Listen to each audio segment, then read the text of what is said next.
6 बज चुके हैं और इससे पहले कि तेरा हाथ उस अलार्म तक पहुंचे, तूने अपना मन भी बना लिया कि अभी तो बहुत सुबह है, बहुत अंधेरा है और ठंड भी बहुत ज्यादा है। बिस्तर से बाहर निकल के क्या करेंगे?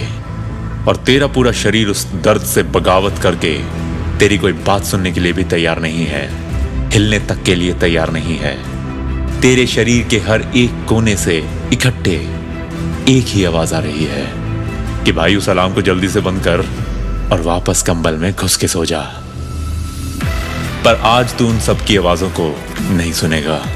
तू उस आवाज को सुनेगा जिसको तेरे इस टूटे शरीर ने, इस आलसी दिमाग ने चालाकी से बहुत अंदर दबा के रखा हुआ है, जो ये कह रही है कि उस अलार्म को लगाने के पीछे कोई कारण था। तो उठ के बैठ, अपने ये 2 पैर बिस्तर से नीचे जमीन पे रख और पीछे मुड़ के भी मत देख, क्योंकि बहुत काम बाकी है दोस्त। नर्क में तेरा स्वागत है। ये हर रोज की तेरी लड़ाई, ये तेरी खुद ही से जंग, क्या सही है क्या गलत है कि ये बेकार की बहस।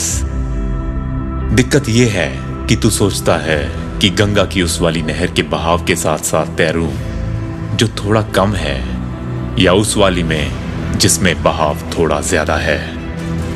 मगर भाई तुझे ना नहर में तैरना है, ना कम या ज्यादा बहाव के साथ।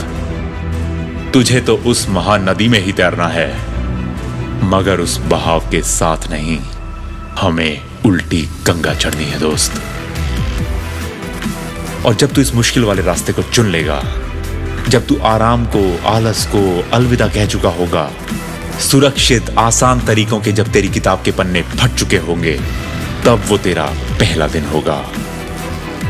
क्योंकि उस दिन के बाद से ये सफर और भी मुश्किल होता चला जाएगा। तो शुरू करने से पहले ये पक्का मन बना लेना कि ये तुझे सही में चाहिए, क्योंकि आसान रास्ते तो हमेशा ही तेरे साथ साथ चलेंगे। तुझे तेरे मुश्किल रास्ते से हटाने के लिए एकदम तैयार, एकदम दुरुस्त हर मोड़ पर खड़े मिलेंगे। पर अगर तुझे इसी मुश्किल रास्ते पे चलना है, तो बस तुझे अपने पैर उठाने हैं। और इसको करने के लिए तुझे सोचना नहीं है, बस कदम आगे बढ़ाने हैं। क्योंकि हर एक कदम के पीछे दूसरा कदम तैयार होना चाहिए। और अब ये सोचने का, ये विचार करने का टाइम नहीं है कि तू कितनी दूर आ गया है, कितनी देर से चल रहा है। क्योंकि तेरी जंग एक ऐसे दुश्मन से है दोस्त, जो तू अपनी आंखों से तो नहीं देख सकता, मगर उसकी सांस की आवाज तेरे कानों में साफ साफ आ रही है। बिल्कुल तेरे साथ साथ चल रहा है वो। जितनी तेज तू दौड़ सकता है, उससे भी कहीं तेज दौड़ के वो तेरे सामने आकर दीवार बन के खड़ा हो सकता है। पता है कौन है वो? तू खुद। तेरे सारे डर, तेरे सारे शक, तेरी कमजोरियां जो तैयार खड़े हैं तेरे कदमों को अभी की अभी रोकने के लिए, तुझे यहीं इसी जगह धराशायी करने के लिए, तुझे गिराने के लिए, तेरी औकात तुझे दिखाने के लिए। पर तू दिल छोटा मत कर, क्योंकि जिसको आराम से हराया ना जा सके, उसी को तो फाइटर बोलते हैं। याद रख कि ये वो जंग है जो तूने अपनी एक आवाज के कहने पे बाकी हजारों आवाजों के खिलाफ शुरू करी है। तेरे पैरों के, तेरे हाथों के, तेरे खुद के दिमाग के खिलाफ। और ये सारे तेरे कंधे पे बैठ के पूरे रास्ते तेरे कान में फुसफुसाते रहेंगे कि भाई ये सब बकवास है, कोई फायदा नहीं है।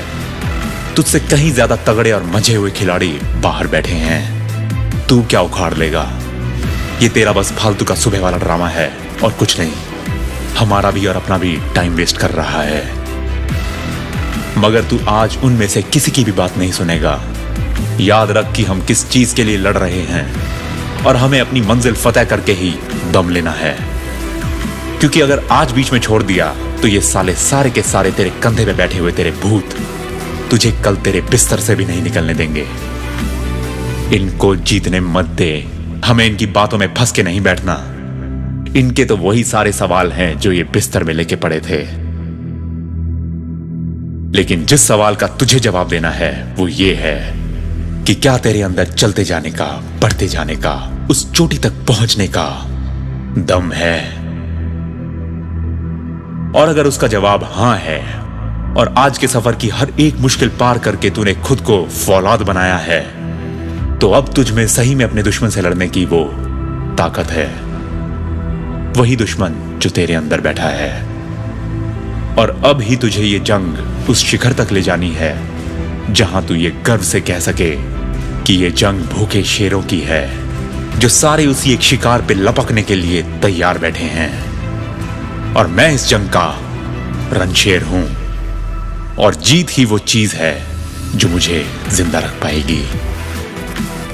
और अगर तू ये सही में कहना चाहता है तो उस एक अंदर दबी हुई आवाज पे विश्वास करके बिस्तर से बाहर निकल, क्योंकि किस्मत तो शिकार की होती है जो शेर उसका शिकार करके बनाता है।